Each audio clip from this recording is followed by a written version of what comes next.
You know, there's nothing like a slap in the teeth, is it, to bring you down to earth? And this is truly what's happening over here right now with the Right Honourable British Prime Minister, Sir Keir Starmer. Only a few hundred so days so far in the position of power, and things are literally falling apart.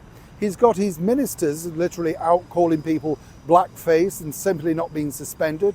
He's got a minister being caught on camera fighting in the streets, and then he promotes them. This is a sort of mad world that we have now in politics. But it's all about ego. And Sir Keir Starmer loves his ego being massaged. If you don't believe me, you only have to look at the plethora of clothes that his chum, Lord Ali, spent on him to make him look, well, more appealing apparently.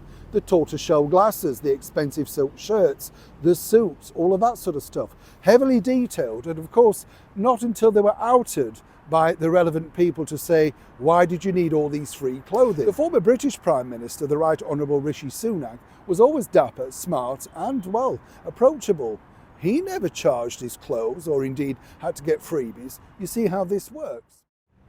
Morning, good to see you. You're all right, thank you. Yeah, nice to have your company today on a very busy London day as ever. And as many people know, if you are around the world, the American election has now been won by the 47th President of the United States of America, Donald J. Trump. And a lot of things come with that. You know, this is what I often say. I'm sure it's this in your part of the world. When you become, you know, the first minister, whatever you want to call that in your country, a lot of things come your way. Not only do you become part of history, but then you're recognized, you know, by, say, school children, school trips. You're part of that fabric of history. And one could say the same of this. You see, Donald Trump has now been dusted out once again, and there are going to be new effigies made of Donald Trump going into all the major waxworks museums for Madame Tussauds around the world. And you might, whether you agree with it or not, you know, there he is. He is one of the most powerful men in the country, in the world right now. But what's interesting, as I pointed out also, over here in the United Kingdom, you see, Sir Keir Starmer can't really look forward to that privilege of being in Madame Tussauds in the very heart of London. They're debating right now as to whether he will still be in power, allegedly, long enough if they're going to make the particular waxwork. You see, after Boris Johnson had been in the position of power, he proved very popular.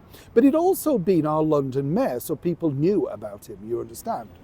But you see, with Sir Keir Starmer, nobody really knows who he is. And more importantly, what they've decided is this.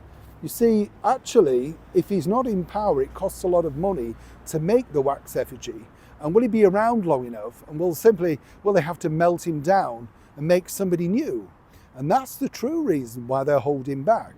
But according to a very well-placed source in 10 Downing Street, Sir Keir Starmer's not too thrilled by the fact that Madame Tussauds are all too quick to make sure that Donald Trump takes his rightful place back in the set of the White House at all their major, well, outlets around the world.